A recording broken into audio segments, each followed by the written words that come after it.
गई अब हमारी सीनियर्स की बारी। नई नई नई ये बातें, नई है जानकारी।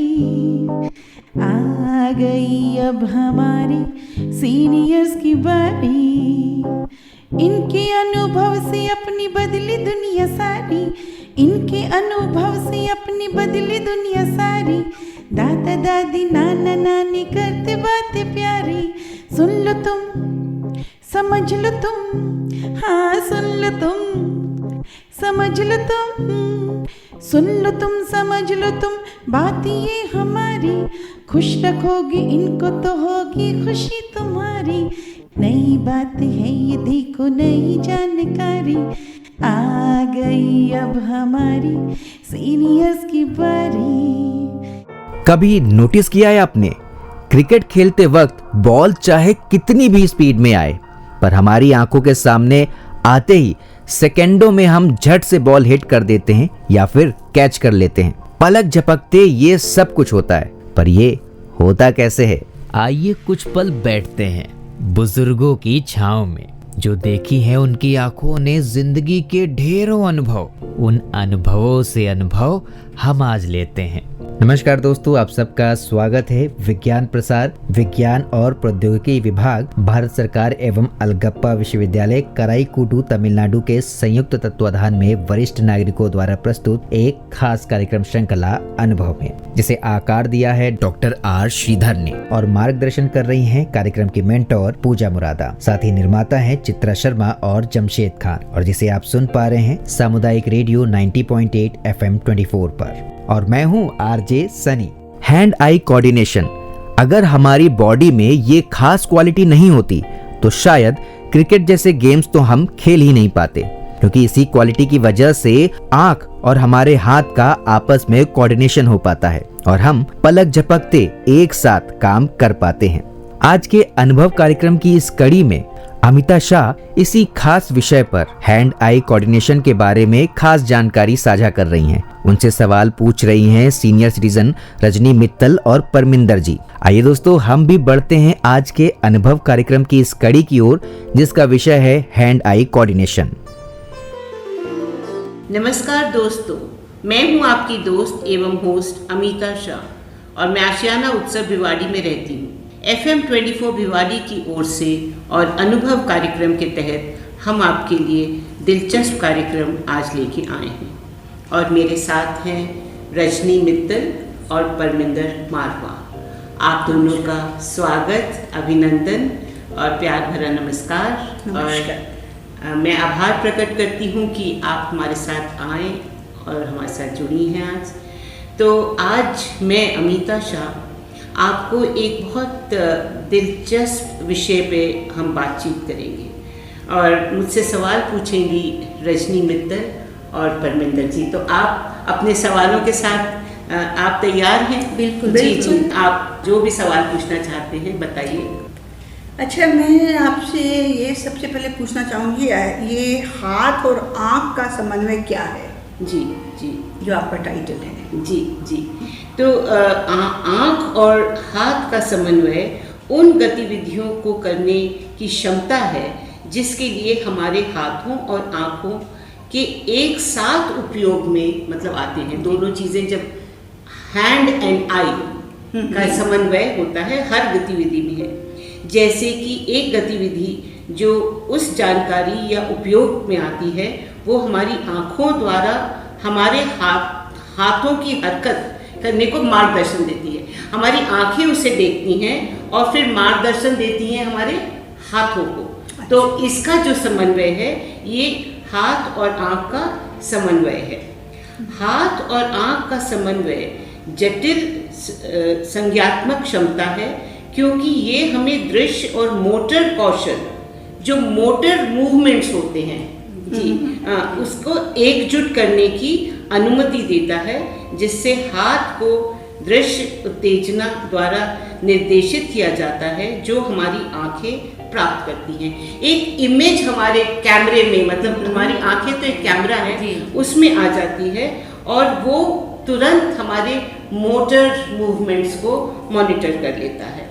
ये एक ऐसी गतिविधि है जिसका उपयोग बच्चे और वयस्क दैनिक आधार पर, मतलब अनगिनत टाइम, हमको नहीं समझ में आता है, ये इनवॉलेंटरली, मतलब न जानते हुए भी आप हर गतिविधि में आंख और हाथ का समन्वय करते हैं। बिल्कुल। अधिकांश गतिविधियां जो आप अपने दिन प्रतिदिन के जीवन में करते हैं, कुछ हद तक हाथ और आंख के समन्वय का उपयोग करते हैं। इसीलिए ये सुनिश्चित करना महत्वपूर्ण है कि ये यथासंभव विकसित हों। मतलब इनका हमेशा हमको बहुत ध्यान रखना पड़ता है, ये दो चीज़ों का, अपने हाथों का और अपने आँखों का। जी जी।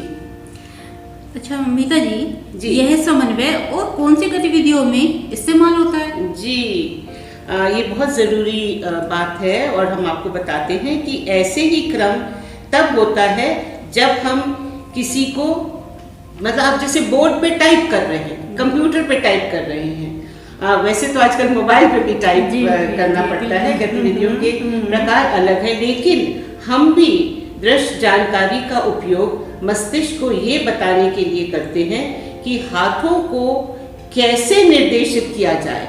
ये कमांड देता है आपका ब्रेन, तो वो जो ब्रेन कैसे देगा कमांड, आपकी आंख में जो चीज उतरेगी वो आपके ब्रेन को पहले कहेगी और वो ब्रेन जो है आपके हाथों को कहेगा।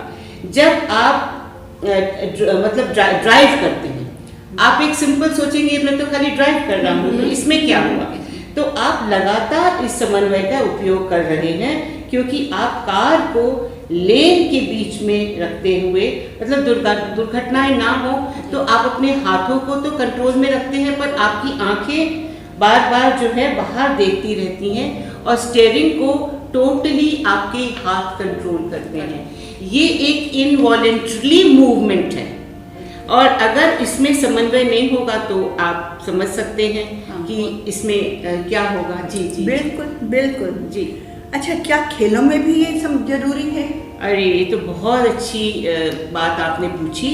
खेलों में, हर खेल में अगर आप देखें तो हैंड आई कोऑर्डिनेशन, हाथ और आंख का समन्वय हर खेल में जरूरी है। रजनी जी, आप तो बैडमिंटन और टेबल टेनिस खेलती हैं, तो आपको कहाँ आपका टेबल टेनिस का बॉल जा रहा है या शटल कॉक जा रही है, तो आप जहाँ शटल कॉक आ रही है आपका हाथ वहाँ उधर ही जाएगा ही जाएगा। बास्केटबॉल खेलते हैं आप, तो बास्केटबॉल पे तो मतलब आपकी आंखें बास्केटबॉल पे हैं, पर आपको हाथ से जी जी जी। फिर आप इसी तरह क्रिकेट में देख लीजिए, कैच आता है या जब बॉलिंग करते हैं कितनी स्पीड से बॉलिंग होती है। तो मतलब हम लोगों ने ये एक समझ लिया है कि ये हम कर पा रहे हैं, पर हम ये कैसे कर पा रहे हैं? ये इसीलिए हम कर पा रहे हैं क्योंकि हमारा जो coordination, hand and eye coordination, तो खेलों में और खेल बताएं आपको, हॉकी है जी। अच्छा, सबसे चीज मतलब देखें कि आर्चरी जी, जिसपे तीरंदाजी जी जी, तो आपका जब वो एरो यहाँ से निकलेगा और किस गोले पे जाके लगेगा, तो वो आंख आपकी देख रही है मगर आपका हाथ चल रहा है। तो ये जो कमांड है आपके ब्रेन, आपकी आई आपके ब्रेन को देती है और फिर जो ब्रेन है वो आपके हाथों को देता है। जी। अच्छा, इससे संबंधित समस्याएं और विकार कौन से हैं? नहीं, पर पहले मैं थोड़े से और इसके कुछ और उदाहरण दीजिए। जी जी। आप ये देखिए कि आपका ताला लगा हुआ है घर में, पर उसको बंद करने में और खोलने में क्या आपको समन्वय नहीं चाहिए? जरूर चाहिए। जी जी।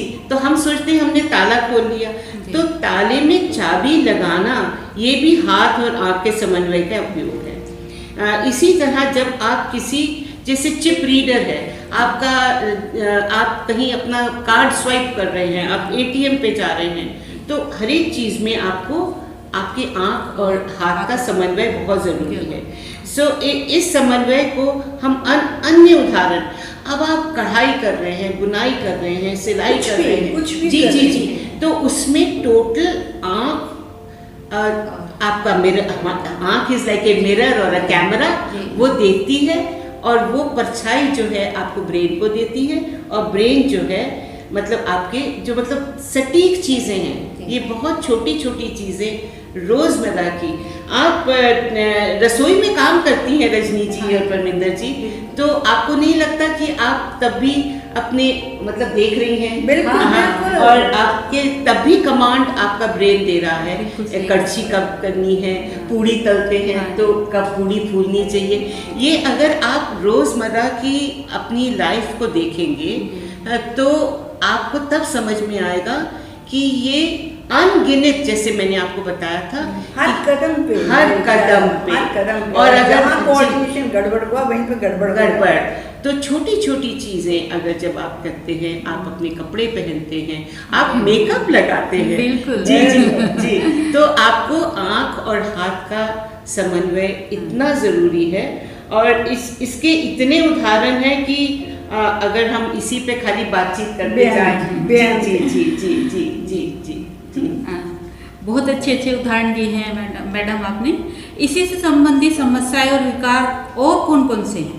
जी, यदि आप देखें तो ये जब समन्वय खराब हो सकता है तो भले ही व्यक्ति की आंखें खराब ना हो।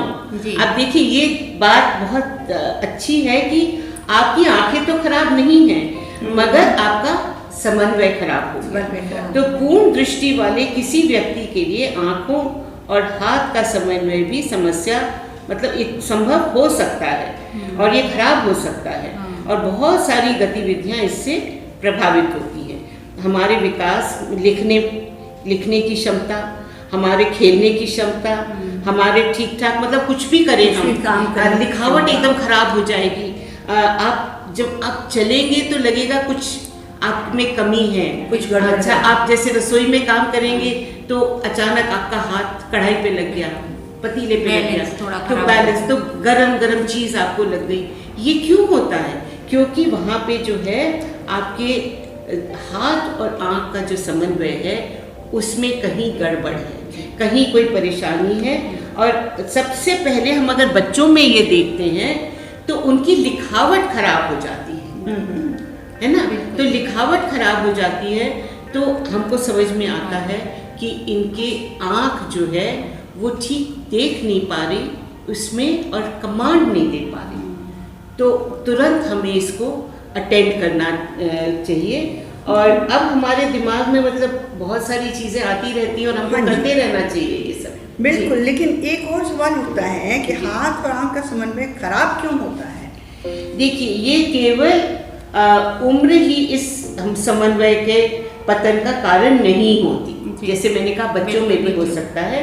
हालांकि मतलब कुछ ऐसे संबंधी चीज़ें हैं, मतलब एक एज के हिसाब से थोड़े हम स्लो हो जाते हैं और थोड़ा हमारा कोऑर्डिनेशन कम हो जाता है, मगर छोटे बच्चों में, यूथ में, हर उम्र के उसमें ये प्रॉब्लम्स आ सकती हैं। और ये कोई एज की प्रॉब्लम नहीं है, ये कोई मेडिकल प्रॉब्लम हो सकती है, कोई डेफिशिएंसी हो सकती है, कहीं पे जो है आपका ब्रेन कमांड ठीक से नहीं दे रहा। आँख पूरा कमांड पूरा देख रही है, पर वो कमांड भी दे रही है आपके ब्रेन को, पर ब्रेन आपके हाथ को कमांड नहीं दे रहा। तो ये एक चेन है, ये एक जैसे एक स्टिमुलस होता है, तो वो दूसरे को पास करता है और फिर तीसरे पे आता है, और करने वाला कौन है? ये हाथ है। तो इसके लिए बहुत ध्यान रखना चाहिए कि जब आप कोई ना कोई खराबी होने लगे तो उसका मूल कारण जानना बहुत ज़रूरी है, बहुत ही ज़रूरी है, और इसको इग्नोर नहीं करना चाहिए। हम कई बार जब बड़े उम्र के लोगों को देखते हैं तो कहते हैं अरे बुढ़ापा आ गया है, पर ज़रूरी नहीं है कि हर बूढ़े इंसान को ये विकार आए। तो उसकी जो है जानकारी आप अपने फिजिशियन को दीजिए, और थोड़ा बहुत स्लो तो हो जाते हैं एज के हिसाब से, पर अगर ज़्यादा विकार लगे आपको तो उसको ट्रीटेबल होना चाहिए। जी जी। तो अमिता जी, ये तो समझ में आ गया कि ये कोऑर्डिनेशन खराब हो सकता है, तो हमें डॉक्टर को दिखाना चाहिए, लेकिन इसको बेहतर कैसे करें? जी, इसको हम बेहतर बहुत तरीक़ों से कर सकते हैं, और सबसे आसान तरीका है एरोबिक एक्सरसाइजेस। तो एरोबिक एक्सरसाइजेस से क्या होता है, दिमाग की क्षमता बढ़ जाती है, क्योंकि शरीर की क्षमता बढ़ती है, ऑक्सीजन ज़्यादा आता है, फ्लेक्सिबिलिटी और आपके उसमें एनर्जी ज़्यादा आती है, तो वो दिमाग आपको ज़्यादा बेटर वर्क करने के लिए करता है। इसके फिजिकल थेरेपिस्ट भी हैं। जी, आजकल फिजिकल थेरेपिस्ट भी हैं, आप वहाँ भी जा सकते हैं करने के लिए। और एक बचपन में आपने कैचिंग कैच खेलते थे, एक बॉल से खेलते थे, तो अगर लगे कभी ये प्रॉब्लम हो रही है तो एक बॉल ले लीजिए और जो भी आपके पास में है, कोई बच्चा हो, बूढ़ा हो, कोई भी हो, आपके सर्वेंट ही हो, कोई भी हो, उसके साथ बॉल, मतलब ये कितनी छोटी सी चीज है, मगर आप बॉल को देखते हैं और पकड़ते हैं। आपने कई बार बच्चों में देखा होगा, जब हम उनके पास बॉल फेंकते हैं तो वो गिरा देते हैं। ये नहीं है उनका समन्वय खराब है, वो आंखें बंद कर लेते हैं क्योंकि वो बॉल को आने से उनको डर लग जाता है। तो ऐसी छोटी छोटी गतिविधियां हैं जिसमें हैंड आई कोऑर्डिनेशन, हाथ और आंख का समन्वय, ये इतना ज़रूरी है। और जब ये नहीं होता तो वो उसको हम कहते हैं न्यूरोमस्कुलर कन्फ्यूजन हो जाता है। जी, सिंपल लैंग्वेज में कहें तो ये कन्फ्यूजन हो जाता है। और एक हमेशा हम लोग कहते हैं कि ये बहुत क्लमजी है, इससे हर चीज़ गिर जाती है, पर आप उसका मूल कारण ढूंढें। उसका मूल कारण क्या है? तो मैंने आपके सवालों का जवाब आपके बहुत अच्छे से दिया, बहुत अच्छे से। तो एक सिंपल सी बात है, पर हमको कई बार हम इसको नज़रअंदाज कर जाते हैं। तो श्रोता भी जो मेरी बात सुन रहे थे आज, इस पे ध्यान दें, अपने बच्चों पे भी ध्यान दें, बड़ों पे भी दें और खुद को भी दें। तो हम यहीं पे आपसे विदा लेंगे। आपका रेडियो, आपकी धड़कन, इसी तरह के दिलचस्प कार्यक्रम हम आपके लिए लेके आते रहेंगे। तब तक के लिए प्यार भरा, स्नेह भरा नमस्कार। नमस्कार। हैंड आई कोऑर्डिनेशन के बारे में कहा जाता है कि जब बच्चा पैदा होता है तब ये क्वालिटी उसमें डेवलप नहीं होती। जब बच्चा 3 से 5 साल के बीच में पहुंचता है, यानी 3 साल से 5 साल तक की उम्र के बीच ये खास क्वालिटी उसमें डेवलप हो रही होती है। और आपने ये बात नोटिस भी की होगी, बच्चे शुरुआत में किसी भी चलती फिरती चीज को ठीक से नहीं पकड़ पाते। इसी 3 से 5 साल की उम्र के टाइम पीरियड में बच्चों के अंदर चढ़ना, चलना, खुद को बैलेंस करना, कूदना, ढकेलना, खींचना, ये सारे गुण डेवलप होते हैं। आज के इस प्रोग्राम में अमिता शाह जी ने हैंड आई कोऑर्डिनेशन के बारे में ये खास जानकारियां जो आप तक साझा की और उनसे सवाल पूछे। रजनी मित्तल और परमिंदर जी ने हमारे सभी सीनियर सिटीजन का चलते चलते बहुत बहुत धन्यवाद कि इस खास और अनोखे विषय पर इतनी अच्छी वार्ता की उन्होंने। फिलहाल आज का ये प्रोग्राम आपको कैसा लगा, आप हमें ज़रूर बताइएगा fmbhiwadi@gmail.com पर। और अब वक्त हो चुका है आप सभी से विदा लेने का, तो चलिए मैं ले रहा हूँ आप सभी से इजाजत। मैं हूँ आरजे सनी और आप सुन रहे थे सामुदायिक रेडियो 90.8 FM 24 पर अनुभव कार्यक्रम की यह खास कड़ी। नमस्कार। आप सुन रहे हैं 90.8 FM 24, आपका रेडियो, आपकी धड़कन।